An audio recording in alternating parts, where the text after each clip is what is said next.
Matio toko 7:20.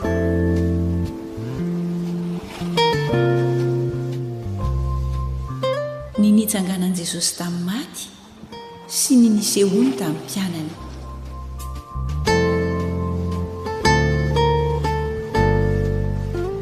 Ary tamin'ny alin'ny Sabata, raha vao nazava ratsy ny andro voalohany amin'ny herinandro, dia avy izany fasana Maria Magdalena sy ilay Maria anankiray. Ary indro nisy horohorontany mafy. Fa nisy anjelin'ny Tompo nidina avy tany an-danitra, dia nankeo ka nanakodiny vato, dia nipetraka teo amboniny. Ary ny fijery azy dia tahaka ny elatra, ary ny fitafiany fotsy tahaka ny oram-panala, ary ny mpiambina nivadi-po noho ny fahatahorana azy ka tonga tahaka ny maty. Ary ny anjely namaly ka nilaza tamin'ny vehivavy hoe, aza matahotra ianareo, fa fantatro fa Jesosy izay efa noombona tamin'ny hazo fijaliana no tadiavinareo. Tsy ato izy, fa efa nitsangana arak'izay nolazainy. Avy ka jereo fa taony nandrian'ny Tompo. Ary mandeha hanafaingana ka lazao amin'ny mpianany fa efa nitsangana tamin'ny maty izy. Ary indro mialohanareo any Galilia Izy, any no ahitanareo azy. Indro efa nilaza taminareo aho.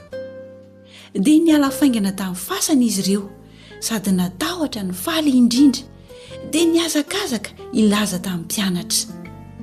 Ary indro Jesosy nifanena taminy ka nanao hoe finaritra. Ari izy ireo nanatona dia niazona ny tongony ka niankoka teo anatrehany. Dia hoy Jesosy taminy, aza matahotra, fa mandehana ka saovy makany Galilia ny rahalahiko, fa any no ahitany ahy.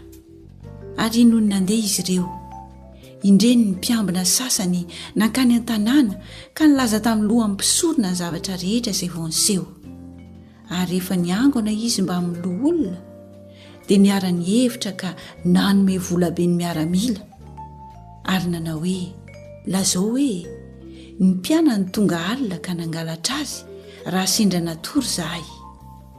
Ary raha misy milaza izany amin'ny governora, izahay dia ampanaiky azy ka hanao izay tsy ampaninina anareo. Dia nandray ny vola izy ka nanao araka ny teny nomeny azy. Ary izany teny izany dia nahely ny jiosy mandraka androany. Ary ny mpianatra 120 dia nakany Galilia ho any amin'ilay tendrombohitra nasain'i Jesosy alehany.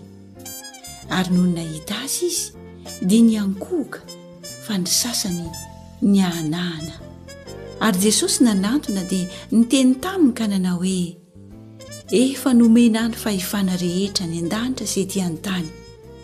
Ko mandehana ianareo dia ataovy mpianatra ny firenena rehetra, manao batisa azy ho amin'ny anaran'ny Ray sy ny Zanaka ary ny Fanahy Masina, sady mampianatra azy hitandrina izay rehetra nandidiko anareo.